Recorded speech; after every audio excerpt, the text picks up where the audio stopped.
সঠিক বিচারটা নিয়ে আসতে পারে।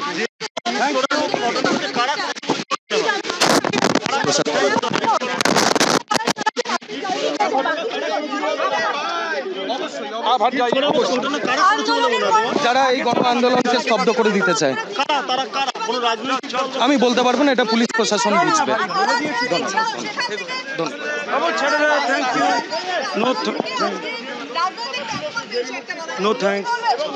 কোনো রাজনীতি নেই, এতে কোনো রাজনীতি নেই।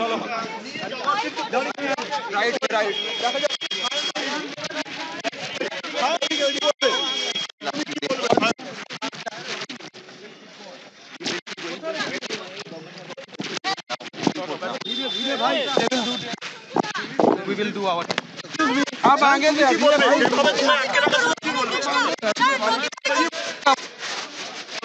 আমরা আছি প্রশাসনের যে ইনভেস্টিগেশন তাতে আমরা সময় সাহায্য।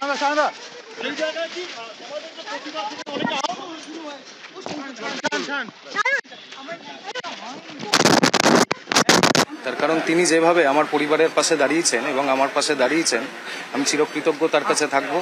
আমাদের আরও সতীর্থরা এখনও জেলে বন্দী আছে, তো আমাদের তাদেরকেও বার করানোর জন্য আমরা চালাবো।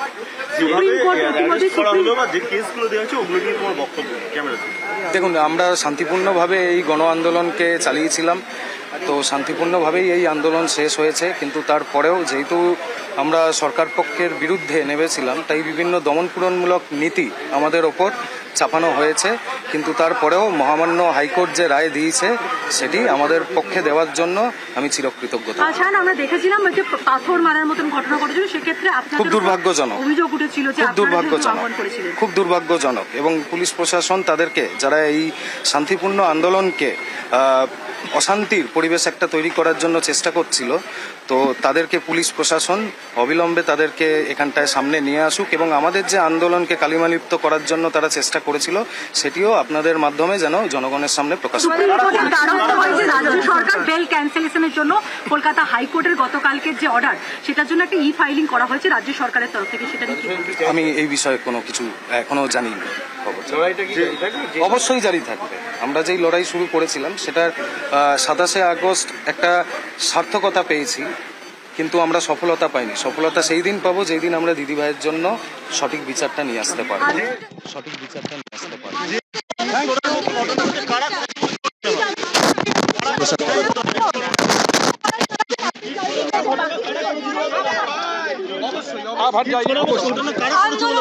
যারা এই গণ আন্দোলনকে স্তব্ধ করে দিতে চায়, আমি বলতে পারবো না, এটা পুলিশ প্রশাসন বুঝবে।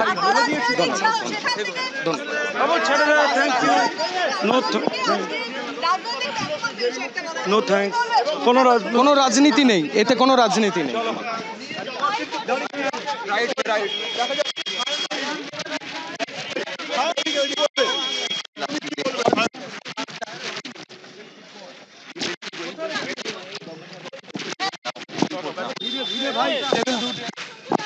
We will do our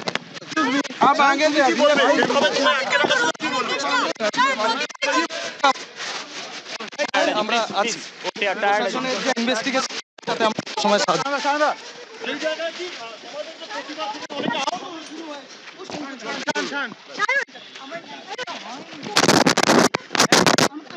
আমাদের ভিডিও ভালো লাগলে লাইক এবং শেয়ার করুন।